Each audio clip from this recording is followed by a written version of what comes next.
ഇപ്പോൾ റീസെൻ്റ്ലി ഒരു ഡിബേറ്റ് നടക്കുന്നുണ്ട് സോഷ്യൽ മീഡിയയിൽ. അടുത്തൊരു ക്വസ്റ്റിനെ കുറിച്ചാണ് പറയുന്നത്. ഡിബേറ്റ് നടക്കുന്നത് പഹൽഗാമിലെ ഭീകരാക്രമണം. അതിലെ രണ്ട് അഭിപ്രായങ്ങൾ, രണ്ട് ഡിബേറ്റ് നടക്കുന്നുണ്ട്. ഒന്ന്, 2 ദിവസം മുമ്പ്, ഈ ഒരു ആക്രമണത്തിന് 2 ദിവസം മുമ്പ് പാക് ഡിഫൻസ് മേധാവി ഒരു ഇന്ത്യയുടെയും പാകിസ്ഥാൻ്റെയും ഒരു ഡിഫറൻസ് പറഞ്ഞു. ഇന്ത്യ വ്യത്യാസമുണ്ട്, പാകിസ്ഥാൻ്റെ വിശ്വാസങ്ങൾ വ്യത്യാസമുണ്ട്, ഇവിടുത്തെ എല്ലാ തരത്തിലും രണ്ടും രണ്ടാണെന്നുള്ള ഒരു പ്രസ്താവന പുള്ളി പറഞ്ഞു. അതുകൊണ്ട് തന്നെ ഉറപ്പായിട്ടും ഈ ഒരു ആക്രമണം അവരുടെ സൈഡിൽ നിന്നുള്ളതാണ്. വേറൊരെണ്ണമുള്ളത്, ഇന്ത്യക്കകത്ത് തന്നെ ഉണ്ടായ ഒരു പ്ലാനിൽ നിന്നാണ് ഈ ഒരു ആക്രമണം ഉണ്ടായത്. ഈ ഒരു കാര്യത്തിൽ ഇങ്ങനെ 2 ഡിബേറ്റാണ് ഇപ്പം നടന്നുകൊണ്ടിരിക്കുന്നത്. അപ്പം അതിൽ എന്താണ് മൈത്രേയൻ്റെ ഒരു അഭിപ്രായം? കാശ്മീർ എന്ന് പറയുന്ന ആ പ്രദേശം ഇന്ത്യയിലേക്ക് താനേ വന്നതാണ്. ബ്രിട്ടീഷുകാർ ഇന്ത്യ ഉണ്ടാക്കി അധികാരം കൈമാറുന്ന സമയത്ത് പാകിസ്ഥാനും ബംഗ്ലാദേശും ഈസ്റ്റ് പാകിസ്ഥാനും വെസ്റ്റ് പാകിസ്ഥാനുമായിട്ട് മാറുകയും ഇന്ത്യ എന്ന് ഇതിനകത്ത് പെടാത്ത ഒരു പ്രദേശമാണ് ഈ കാശ്മീർ. അന്ന് അവിടെ രാജാവായിരുന്നു ഭരിച്ചിരുന്നത്. ആ ഭരിച്ചിരുന്നതിനകത്ത് അവിടുത്തെ ഭൂരിപക്ഷം ജനതയും മുസ്ലിം വിഭാഗത്തിൽപ്പെട്ടവരായിരുന്നു. പക്ഷെ ഭരിച്ചിരുന്ന രാജാവ് ഹിന്ദു രാജാവായിരുന്നു. ഇതുമെല്ലാം നമ്മൾ അറിയേണ്ടതുണ്ട്. ആ ചരിത്രത്തിനകത്ത് അന്നത്തെ ജനങ്ങളുടെ നേതാവായിട്ട്, അവിടുത്തെ ജനങ്ങളുടെ നേതാവായിട്ട്, കശ്മീരി ജനങ്ങളുടെ നേതാവായിട്ട് ഷേഖ് അബ്ദുള്ള എന്ന് പറയുന്ന ആളായിരുന്നുണ്ടായിരുന്നു. അയാളുടെ ബന്ധത്തിൽപ്പെട്ടവരാണ് നമ്മൾ ഇപ്പോഴും കാണുന്ന ഉമർ അബ്ദുള്ള വരെ വരുന്നത് ആ കുടുംബത്തിനകത്ത്. സ്വതന്ത്രമായി നിന്ന് ഇന്ത്യയിലേക്ക് വരുന്ന സമയത്ത് ഇന്ത്യയിൽ ചേർന്ന ഏക രാജ്യമാണ്. ഇന്ന് നിങ്ങൾ ഹിമാലയ ഏതെല്ലാം രാജ്യത്തോടാ കിടക്കുന്നതെന്ന് പറഞ്ഞ് അവരെണ്ണുന്നതിനകത്ത് 6 രാജ്യത്തിനെ പറ്റി പറയും. അത് ചൈനക്കാരുടെ ഉണ്ട്, ടിബറ്റൻകാരുടെ ഉണ്ട്, നേപ്പാളുണ്ട്, ഭൂട്ടാനുണ്ട്, ഇന്ത്യ ഉണ്ട്, കാശ്മീരുണ്ട്. കാശ്മീർ എന്ന് പറയുന്ന രാജ്യമായിട്ടാണ് അവർ പറയുന്നത്. ഇത് നമ്മളാണ് മനസ്സിലാക്കേണ്ടത്. ഇതൊക്കെ നമ്മൾ ഞാൻ 75-ലാണ് ആദ്യമായിട്ട് കാശ്മീരിൽ പോകുന്നത്. അവിടെ ചെല്ലുന്ന സമയത്ത് അവിടുത്തെ ഈ ഡാൽ ലേക്കിലെ ബോട്ട് ഹൗസിലാണ് താമസിക്കുന്നത്. അപ്പം ഞാൻ അവിടെ ചെല്ലുന്ന സമയത്ത് അയാൾ ചോദിച്ച ആദ്യത്തെ ചോദ്യം ഇന്ത്യയിൽ നിന്നാണോ വരുന്നതെന്ന്. അപ്പം നമ്മൾ തല പൊട്ടിപ്പോയി. കാരണം എനിക്ക് അങ്ങനെ ചിന്തിക്കാനോ പറ്റും. കാരണം നമ്മൾ ഇന്ത്യയാണല്ലോ. പക്ഷെ ആ കാശ്മീരികൾക്ക് അറിഞ്ഞൂടാ. മാത്രമല്ല അയാൾ അങ്ങനെ അത് എന്തോ തെറ്റ് പറയുന്ന പോലൊന്നും അല്ല. അയാൾ വളരെ സ്വാഭാവികമായിട്ട് എന്നോട് ചോദിച്ചതാണ്, നിങ്ങൾ ഇന്ത്യയിൽ നിന്നാണ്. അപ്പം എൻ്റെ കൂടെ വന്നിരുന്ന ഒരു അമേരിക്കക്കാരനാണ്. അപ്പം ഒരു ഇന്ത്യക്കാരനും ഒരു അമേരിക്കക്കാരനും വന്നു എന്നാണ് അവരവിടെ തമിഴ് സംസാരിക്കുകയും പറയുകയും ചെയ്തത്. ഞാൻ അവിടെ താമസിക്കുകയും ചെയ്യുന്നുണ്ട്. എൻ്റെ 1-2 മാസത്തോളം ഞാൻ അവിടെ താമസിച്ചു. ആ താമസിക്കുന്ന സമയത്ത് ഈ ബോട്ട് ഹൗസിലുള്ള ആൾ എന്നോട് സംസാരിക്കുന്നതാണ്, ഇന്ത്യയും പാകിസ്ഥാനും തമ്മിൽ ഭയങ്കര യുദ്ധം നടന്നു എന്ന് പറഞ്ഞിട്ട് എനിക്ക് ഈ പാർട്ടീഷന്റെ ശേഷം ഉണ്ടായിട്ടുള്ള യുദ്ധമുണ്ട്, അതിനെപ്പറ്റി ഇങ്ങനെ പറയുകയാണ്. ആ ഇന്ത്യക്കാരെ മറ്റു പാകിസ്ഥാൻകാരെ അടിച്ച് പരത്തി എന്നൊക്കെ പറഞ്ഞിട്ട് ഇയാൾ ഇങ്ങനെ പറയുമ്പോൾ നമ്മളിങ്ങനെ ഇപ്പൊ ഉക്രൈനും റഷ്യയും തമ്മിൽ നടക്കുന്ന യുദ്ധം പറയുന്ന പോലെ അയാൾ എന്നോട് പറയുന്നത്. അയാൾ ഇന്ത്യക്കാരനാണെന്ന് അയാൾ അനുഭവിച്ച് പറയുന്നില്ല. നമുക്ക് മാത്രമാണ് അങ്ങനെ ഉണ്ടായിരുന്നത്. ഇങ്ങനെ വ്യത്യസ്തമായ ഒരു പ്രദേശമായതുകൊണ്ടാണ് ഈ 370 ആർട്ടിക്കിളൊക്കെ ഉപയോഗിച്ചിട്ട് അവിടെ അവരുടെ രാജ്യമായിട്ടും ഇന്ത്യയിലേക്ക് ചേർന്ന രാജ്യവുമായി കണ്ടെത്തിയാണ് നമ്മളിത് ചെയ്തിരുന്നത്. ഇത് ഇന്ത്യയും പാകിസ്ഥാനും തമ്മിലുള്ള യുദ്ധത്തിന്റെ കാരണമായി മാറിയത് കൊണ്ട് മാത്രം ഉണ്ടായതാണ് ഈ ഇന്ന് നമ്മൾ കാണുന്നത്. ഇപ്പൊ പാകിസ്ഥാൻ ഓക്യുപ്പൈഡ് കാശ്മീർ എന്നും ഇന്ത്യൻ ഓക്യുപ്പൈഡ് കാശ്മീർ എന്നുമാണ് അവര് പറയുന്നത്. നമ്മൾ മറ്റേത് പറയും.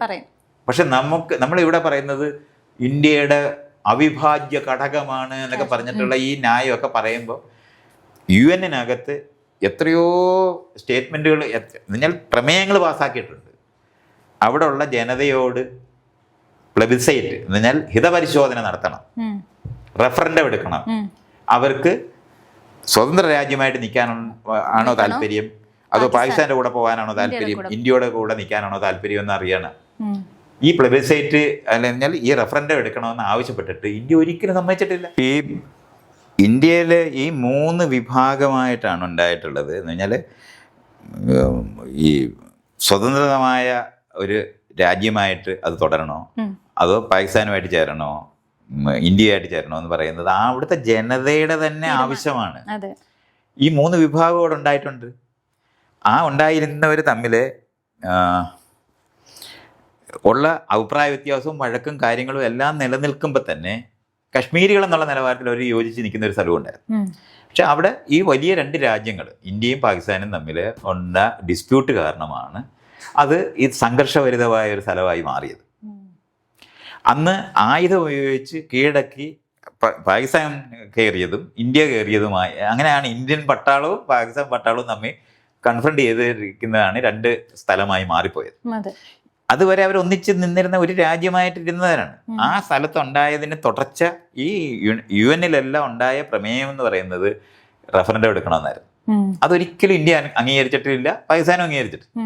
അങ്ങനെ ഈ വലിയ രണ്ട് ശക്തികളെ അംഗീകരിക്കാതിരുന്നത് വഴി ശരിക്കും പറഞ്ഞാൽ അതിന്റെ മറുവശത്തുണ്ടായിരുന്ന ചൈനയും കൂടെ ചേർന്ന് ചൈനയുടെ കയ്യിലും കുറെ സ്ഥലമുണ്ട്. ഇങ്ങനെ ഈ 3 സ്ഥലമായിട്ട് അത് മാറിപ്പോയത്. ഇത് ഈ 3 വലിയ ശക്തികൾ തമ്മിലുള്ള സംഘർഷഭരിതമായ ഒരു മേഖലയായിട്ട് അത് മാറിയത് അങ്ങനെയാണ്. അതുവരെ അങ്ങനെയല്ലായിരുന്നു. അപ്പൊ ആ നിന്നിരുന്ന സ്ഥലത്ത് ഇന്ന് നമ്മൾ കാണുന്നിടത്ത് ശരിക്കും പറഞ്ഞ ജനാധിപത്യപരമായിട്ട് നമ്മൾ ആലോചിച്ചാൽ റഫറൻഡം നടത്തണത് ഇപ്പൊ ബ്രെക്സിറ്റ് ചെയ്തില്ലേ, യൂറോപ്യൻ യൂണിയനകത്തുനിന്ന് പിരിയാനായിട്ട് അവിടുത്തെ ജനതയോട് ചോദിച്ചിട്ടാണ് അത് ചെയ്യുന്നത്. ഈ ജനാധിപത്യപരമായ ഒരു പ്രവർത്തനം ചെയ്യുന്നതിന് പകരം ബലം ഉപയോഗിച്ച് കീഴടക്കണം എന്ന് പറയുന്ന യുക്തിക്കകത്ത് രണ്ട് രാജ്യങ്ങൾ നിൽക്കുന്നതുകൊണ്ടാണ് നമ്മൾ ഇന്ന് കാണുന്ന സംഘർഷം നിൽക്കുന്നത്. ഇത് നമ്മൾ കൃത്യമായിട്ട് മനസ്സിലാക്കേണ്ടതുണ്ട്. അതുകൊണ്ട് അവിടുത്തെ ജനതയോട് ചോദിക്കുന്ന ചോദ്യം ഇതുവരെ മിണ്ടുന്നില്ല, അതിനെപ്പറ്റി സംസാരിക്കുന്നേ ഇല്ല. അതിന്റെ അവരാ ഒന്നിച്ച് നിൽക്കുന്നവരെ ഇല്ലാതാക്കുന്ന തരത്തിലാണ് ഇപ്പൊ കഴിഞ്ഞ ആ 370 എടുത്തു കളഞ്ഞ് ചൈനയുടെ വശമായിട്ട് നിൽക്കുന്ന സ്ഥലം ലേ ആയിട്ട് പ്രഖ്യാപിക്കുകയും ജമ്മുവും കാശ്മീരും കൂടെ ചേർത്തത് തന്നെ അവരെ നിയന്ത്രിക്കാനാണ്. അല്ല, കശ്മീർ എന്ന് പറയുന്നത് ശരിക്കും പറഞ്ഞാൽ ഒരു മലയുടെ കീഴിൽ കൂടെ നമ്മൾ ഒരു ഏതാണ്ട് ഒരു 1.5 മൈലോളം പോയിട്ട് അപ്പുറത്തെ ഒരു ഗുഹയിൽ ചെന്ന് നമ്മൾ അവിടുത്തെ ജനതയായിട്ട് സംസാരിക്കുമ്പോൾ ആ ജനത ഈ താഴെയുള്ള പഞ്ചാബിലോ UP-ലോ ഒക്കെ ഉള്ള ആളുകളുമായിട്ട് കണ്ടാൽ പോലും ഒരു ബന്ധമില്ലാത്ത മനുഷ്യരാണ്. ഭയങ്കര ഡിഫറെന്റ് ആയ മനുഷ്യരാണ് അവർ. ശരിക്കും പറഞ്ഞാൽ കസാക്കിസ്ഥാനോ അല്ലെന്നുണ്ടെങ്കിൽ തജിക്കിസ്ഥാൻ എന്നൊക്കെ നമ്മൾ പറയുന്നില്ല, അതുമായിട്ട് ബന്ധപ്പെട്ട് നിൽക്കുന്ന ഒരു ജനതയാണത്. നമ്മൾ ഈ പറയുന്ന ഈ മുഗളന്മാർ അവിടെ പോയി, ഞാൻ മുഗളന്മാരെന്ന് പറഞ്ഞ മംഗോളുകളാണെന്ന് മറക്കരുതേ, മനസ്സിലായി. മുഗളന്മാരവിടെ പോയി അവരവിടെ ഡാൽ തടാകത്തിന് അവിടെ ഗാർഡനും ഒക്കെ ഉണ്ടായാണ് ആ രാജ്യത്തിലേക്ക് ശരിക്കും പറഞ്ഞാൽ ഈ താഴെയുള്ളവർ കടന്നു പോകുന്നത് മുഗളന്മാരുടെ കാലത്താണ്. ഇതൊക്കെ നമ്മൾ കാണേണ്ടതുണ്ട്. ഈ ഏരിയകളെല്ലാം മറന്നുപോയിട്ട് ഇന്ത്യയുടെ അവിഭാജ്യ ഘടകമാണെന്നൊക്കെ പറഞ്ഞ് ഇന്ത്യ ബ്രിട്ടീഷുകാരുണ്ടാക്കിയത് വഴിയാണ് ഇങ്ങനെയൊക്കെ ഉണ്ടായത്. അല്ല, നമ്മൾ ഈ സൗത്തിലുള്ളവർ ഒരു കാലത്തും ഈ അശോകന്റെ സാമ്രാജ്യത്തിൽ നമ്മളില്ല, ഹർഷന്റെ സാമ്രാജ്യത്തിൽ നമ്മളില്ല, ഈ ബ്രിട്ടീഷുകാരുടെ സാമ്രാജ്യത്തിനകത്ത് മാത്രമുള്ളവരാണ്. ബാക്കി മുഴുവൻ സമയത്തും ഈ സൗത്ത് ഇന്ത്യ എന്ന് പറയുന്നത് ഈ ഇന്ത്യൻ ഹിസ്റ്ററിക്കകത്ത് ഇല്ലാത്തതാണ്. ഇന്ത്യൻ ഹിസ്റ്ററിയിലുള്ളത് അഫ്ഗാനിസ്ഥാനും പാകിസ്ഥാനും വടക്കേ ഇന്ത്യയും ഇതായിരുന്നു ഉണ്ടായിരുന്നത്. അങ്ങനെയാണ് ഇന്ത്യ ഈ നമ്മൾ ഈ പറയുന്ന ഭാരതം എന്നൊക്കെ പറയുന്നത്. കണ്ടഹാർ എന്ന് പറയുന്ന ഗാന്ധാരമാണ്. ഗാന്ധാരിയുടെ കഥ ഇത് മുഴുവനും അവിടെയാണ്. സിന്ധു നദീതടം സംസ്കാരത്തിനെ പറ്റി പറഞ്ഞത് ഇന്ന് പാകിസ്ഥാനിലാണ്. ഇത് നമ്മൾ ഇങ്ങനെ മനസ്സിലാക്കേണ്ടതുണ്ട്. ഇപ്പം മനുഷ്യനിർമ്മിതമായ അതിരുകളേ ഉള്ളു, അതല്ലാതെ ഇവർ ഈ പറയുന്ന തരത്തിൽ ഇന്ത്യക്കൊരു അതിരുണ്ടായിരുന്നു പറഞ്ഞിട്ട് ഒരു അതിര് ലോകത്തില്ല. ഈ കിഴക്ക് പടിഞ്ഞാറ് വടക്ക് കിഴക്കുള്ള ആ 7 സ്റ്റേറ്റില്ലേ, ആ 7 സ്റ്റേറ്റും ബോർഡർ സെക്യൂരിറ്റി ആക്ടിലാണ് ഭരിക്കുന്നത്. അല്ലാതെ അവർ ഇപ്പോഴും ഇന്ത്യൻ പൗരന്മാരായിട്ട് അംഗീകരിക്കപ്പെട്ടിട്ടില്ല. ഇതൊന്നും അറിഞ്ഞുകൊണ്ടാണ് ആൾക്കാർ സംസാരിച്ചോണ്ടിരിക്കുന്നത്. അപ്പൊ ഈ നിയമങ്ങളും കാര്യങ്ങളും ഒക്കെ നമ്മൾ അറിയണം. ഇത്തരത്തിലുള്ള നിൽക്കുന്ന ഒരു പറഞ്ഞാൽ ഫെഡറൽ സ്റ്റേറ്റുകളുടെ ഒരു കൂട്ടായ്മയായിട്ടാണ് നമ്മൾ മനസ്സിലാക്കേണ്ടത്. അതിന് പകരം ബ്രിട്ടീഷുകാർ ഭരിക്കുന്ന പോലെയാണ് ഈ വടക്കേ ഇന്ത്യയിൽ ഇരിക്കുന്ന ഈ വിദ്വാന്മാർ നമ്മളിപ്പോൾ കാണുന്നത്. ഇങ്ങനെ ഭരിക്കുന്ന യുക്തിക്കകത്താണ് ഈ വിഷയങ്ങൾ പറയാൻ കഴിയാതായി പോയത്. അല്ലെന്നുണ്ടെങ്കിൽ റഫറൻഡം എടുക്കേണ്ടതാണ്. ഞാൻ അതിൻ്റെ കൂടെ നിൽക്കൂ. UN-നകത്തുനിന്ന് റഫറൻഡം എടുക്കുന്ന, അല്ലാതെ ഈ യുദ്ധം ചെയ്ത് ജയിച്ച് ഒരാളെ ആർക്കും ഇനി ഒരു കാലത്തും ഭരിക്കാനൊക്കത്തില്ല. യുദ്ധം ചെയ്ത് നിങ്ങൾക്ക് ഇല്ലാതാക്കാം, തോപ്പിക്കാം, പക്ഷെ ഭരിക്കാൻ പറ്റത്തില്ല. അഫ്ഗാനിസ്ഥാൻ എന്താണ് പാകിസ്ഥാൻ എന്താണ് അവിടുത്തെ താലിബാനെ ഇല്ലാതാക്കാനാണല്ലോ അമേരിക്ക അവിടെ പോയി ഒരു 10 വർഷം യുദ്ധം ചെയ്തില്ലേ. ഇപ്പൊ ആരാ ഭരിക്കുന്നത്? അമേരിക്കക്കാരാണോ? ഇതിങ്ങനെ ഭരിക്കാൻ പറ്റത്തില്ല. അവിടുത്തെ ജനതയുടെ സഹകരണം ഇല്ലാതെ ലോകത്തൊരിക്കലും നമുക്ക് ഇനി ഒരു ഭരണം സാധ്യമല്ല. ഇതറിയുന്നത് കൊണ്ടാണ് ഈ കോളനൈസേഷൻ ഇല്ലാതായി പോയത്. ലോകത്തെ ജനങ്ങളെ സഹകരിപ്പിക്കേണ്ടതുണ്ട്. സഹകരിപ്പിക്കാതെ ഇനി നമുക്ക് ഒരിക്കലും ഭരിക്കാനൊക്കത്തില്ല. ഇറാഖിനകത്ത് അമേരിക്കയാണ് ഭരിക്കുന്നത്. അവരത് ബോംബ് ചെയ്ത് തകർക്കുക മാത്രമായത്. ലിബിയയിൽ അമേരിക്കക്കാരാണ് ഭരിക്കുന്നത്. അവർ ബോംബ് ചെയ്ത് ഈ ബോംബ് ചെയ്ത് തകർക്കുന്ന പോലെ കാശ്മീരിനെ കൂടെ ബോംബ് ചെയ്ത് തകർക്കാം എന്നുള്ള അല്ലാതെ വേറെ ഒരു പ്രയോജനവും ഈ യുദ്ധം കൊണ്ടില്ല. അല്ലാതെ ജനങ്ങളുടെ സഹകരണം നേടുന്നുണ്ടെങ്കിൽ അതിനെ വേറെ രീതിയിൽ തന്നെ സമീപിച്ചേ പറ്റും. ഈ മേഖലയാണ് എനിക്ക് ആദ്യം ഇതിൻ്റെ മേലുള്ളത്. ഒരു യുദ്ധവും പരിഹാരമല്ല, ഇനി ഒരിക്കൽ ചെയ്തുകൂടാത്തതാണ്. ഒരു ഭരണാധികാരിയായിട്ടിരിക്കുന്ന ഒരാളുണ്ടെന്നുണ്ടെങ്കിൽ അയാളുടെ ഭരണകാലത്ത് ഒരു സമയത്ത് ഒരു യുദ്ധം ഉണ്ടായില്ലെന്ന് പറയുന്നതിൽ അഭിമാനിക്കുന്നവരായിട്ട് മാറേണ്ടതുണ്ട്. ഇങ്ങനത്തെ സ്ഥലത്ത് നിന്ന് ഈ വിഷയം നമുക്ക് ഇനി ഒന്ന് നോക്കാം. കഴിഞ്ഞ ഒരു 30 വർഷമായിട്ട് എക്സ്ട്രീമിസ്റ്റുകളും അത് കഴിഞ്ഞ് പിന്നെ ടെററിസ്റ്റുകളുമായി. ഇതെല്ലാം പല വാക്കുകളാണ്. ഇത് ഈ ഭരണ വ്യവസ്ഥയ്ക്ക് അവർക്ക് വേണ്ടി ഉണ്ടാക്കിയ വാക്കുകളാണെന്നും അറിയണം. അവിടുത്തെ കശ്മീരിൽ കയറുന്നതും ഇറങ്ങുന്നതും ഈ പാകിസ്ഥാനിൽ നിന്ന് കയറുന്നതും എല്ലാം പറയുന്നല്ലോ. പാകിസ്ഥാന് പഞ്ചാബുമായിട്ട് ബന്ധമില്ലേ? അതിലെ എന്താണ് ഈ ടെററിസ്റ്റുകൾ കയറാത്തത്? രാജസ്ഥാനുമായിട്ട് അതിർത്തി ഉണ്ടല്ലോ, അതിലും എന്താണ് കയറാത്തത്? ഗുജറാത്തുമായിട്ട് പാകിസ്ഥാൻ ഇതുണ്ടല്ലോ, എന്താ അതിലേ കയറാത്തത്? ഇത് നമ്മൾ ഇതൊക്കെ ഇങ്ങനെ മനസ്സിലാക്കേണ്ടതുണ്ട്. ബോർഡറിൽ കൂടെ ഇങ്ങനെ കയറുന്നവരാണെന്നുണ്ടെങ്കിൽ എന്തുകൊണ്ടാണ് കാശ്മീരി മാത്രം കയറുന്നത്? കാശ്മീരിലെ ജനത അവരുടെ വീടിനകത്ത് പോകാനും വരാനും തന്നെ ശ്രമിക്കുന്ന സ്ഥലം തന്നെയാണത്. അത് ബെർലിൻ വാളിന്റെ മേളിൽ അപ്പുറത്തോട്ടും ഇപ്പുറത്തോട്ടും വെടിവെച്ചോണ്ട് കൊന്നോണ്ടിരുന്നത് ഇന്നെന്ത് ചെയ്യ ബെർലിൻ വാള്? ഒരു 20 വർഷം മുമ്പ് എത്ര പേരെ കൊന്ന ഒരു സാധനമാണ് ഈസ്റ്റ് ബെർലിനും വെസ്റ്റ് ബെർലിൻ എന്നും പറഞ്ഞിട്ടായിരുന്നു നമ്മൾ അനുഭവിച്ചിട്ടുള്ളത്. വെസ്റ്റ് ജർമ്മനി ഈസ്റ്റ് ജർമ്മനി ഉണ്ടായിരുന്നു, ഇന്ന് ഒരു ജർമ്മനിയേ ഉള്ളൂ. അപ്പൊ അത്രയും ലളിതമായി തീരുന്ന സാധനങ്ങളാണ് ഇതൊക്കെ. നെഗോഷിയേറ്റ് ചെയ്ത് തീർക്കേണ്ടതായ പ്രശ്നങ്ങളെ യുദ്ധം ചെയ്ത് തീർക്കാൻ പറ്റുമെന്നുള്ള ഹുങ്കാരം കൊണ്ട് മാത്രം മര്യാദഘട്ട ഇന്ത്യൻ ഗവൺമെന്റും പാകിസ്ഥാൻ ഗവൺമെന്റിന്റെയും പ്രശ്നം മാത്രമാണ്, അതല്ല അവിടുത്തെ ജനതയുടെ പ്രശ്നമല്ല. അത് നമ്മൾ കൃത്യമായിട്ട് അറിയേണ്ടതാണ്. അടുത്തതെന്ന് നമ്മൾ പറയേണ്ടതെന്ന് പറഞ്ഞാൽ അവരവിടെ കയറുന്ന ഈ ടെററിസ്റ്റുകൾ എന്ന് പറഞ്ഞ ആൾക്കാർ കയറുന്നു എന്ന് പറയുന്നത് ഇത്രയും നാളും ഞാൻ ഈ എന്താണ് കശ്മീരിലുള്ള ഹൂറിയത്ത് നേതാക്കൾ എന്ന് പറഞ്ഞ് അവർ സ്വതന്ത്രമായ കശ്മീർ ഉണ്ടാകണം എന്ന് പറയുന്നവരെ ക്ഷണിച്ച് ഈ കേരളത്തിൽ സംസാരിപ്പിച്ചിട്ടുള്ള ഒരാളാണ് ഞാൻ. ഈ തിരുവനന്തപുരത്ത് കൊണ്ടുവന്നിട്ടുണ്ട്. അന്നേ ഇന്ത്യൻ ഗവൺമെന്റിന്റെ സകല പട്ടാളവും ഞങ്ങളുടെ അടുത്ത് വന്നിട്ടുണ്ട്. സകല റോയും ഐവിയും സകല എൻ്റെ വീടിന്റെ വാതിക്കലും കുത്തിയിരിക്കുമായിരുന്നു. പുറത്തോട്ട് ഇറങ്ങിയാൽ എങ്ങോട്ടാ പോകുന്നതെന്ന് ചോദിക്കുമായിരുന്നു. ഇവരെ കൊണ്ടുവരുന്നു എന്നുള്ളത് കൊണ്ട് അത് പരസ്യമായിട്ടാണ് കൊണ്ടുവന്ന്, നമ്മൾ രഹസ്യമായിട്ടൊന്നുമല്ല കൊണ്ടുവന്ന്. മസ്കറ്റ് ഹോട്ടലിലായിരുന്നു നടത്തിയിരുന്നത്. ഭയങ്കര ബഹളമായിരുന്നു. അവർ പറയുന്നത് കേൾക്കുക എന്നുള്ളതായിരുന്നു നമ്മൾ ചെയ്തത്.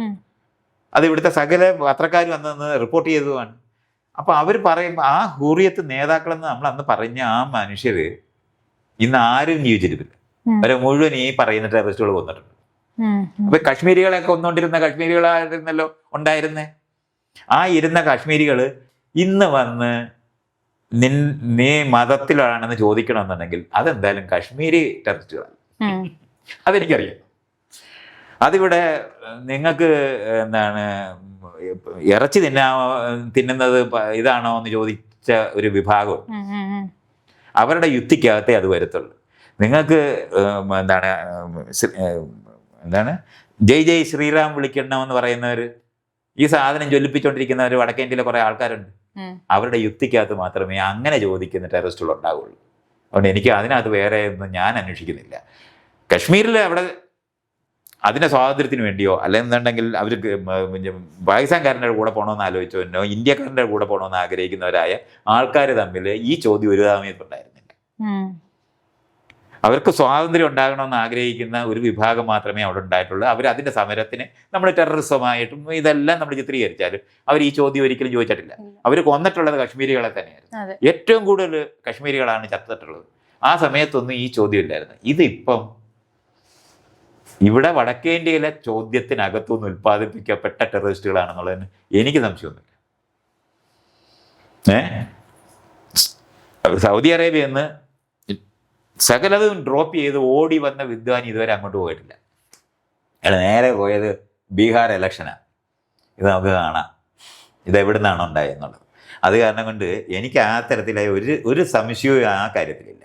ഇത് ഇന്ത്യക്കകത്തുള്ള ടെററിസ്റ്റുകൾ തന്നെയാണ് അത് ഉണ്ടാക്കിയിട്ടുള്ളത്. അവരെല്ലാവരും അവർ ചെയ്ത ഒരു സാധനവും നമുക്ക് യോജിക്കുന്ന സാധനങ്ങളൊന്നുമല്ല. പക്ഷേ ഈ ചോദ്യം ചെയ്തിട്ടുള്ളത് ഇതുവരെ കശ്മീരിൽ നടന്നിട്ടുള്ള ഇതുവരെയുള്ള സകല ബോംബ് സ്ഫോടനത്തിനകത്തും അവരൊരിക്കലും ചോദിച്ചിട്ടില്ലാത്ത ചോദ്യം ഇന്ന് ചോദിച്ചിട്ടുണ്ടെന്നുണ്ടെങ്കിൽ അത് ഇന്ത്യയെ രണ്ടാക്കി ഭരിക്കണമെന്ന് ആഗ്രഹിക്കുന്നവരുടെ ലോകത്തുനിന്ന് യുക്തിക്കകത്തുനിന്ന് ഉത്പാദിപ്പിക്കും. വലിയൊരു ക്ലൂ ആണല്ലേ അതിനും.